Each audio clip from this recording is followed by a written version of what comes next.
যে মানুষটা অন্যদের সাথে ঘন্টার পর ঘন্টা হাসিমুখে কথা বলতে পারে, সে মানুষটাই নিজের স্ত্রীর কাছে এলে হঠাৎ ক্লান্ত হয়ে যায়।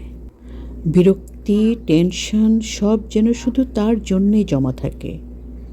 বিশ্বাস করুন, এমন পুরুষরা শেষ বয়সে এসে সবচেয়ে বেশি একাকিত্বে ভোগে। কারণ সময় থাকতে যে স্ত্রীকে অবহেলা করেছে, একদিন সেই শূন্যতাই তাকে নীরবে কাঁদায়। পরিশীলিত পুরুষরা সঠিক মানুষটিকে দূরে সরিয়ে দেয় না। সে আপনার প্রয়োজনকে সব সময় সম্মান করবে।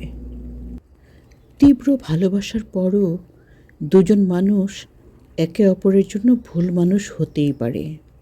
আপনার জীবনের ভালো মন্দের জন্য দিন শেষে আপনি নিজেই দায়ী, অন্য কেউ নয়। পৃথিবীটা সিনেমা নয়, এখানে ভালো মানুষের সাথেও খারাপ কিছু ঘটতে পারে।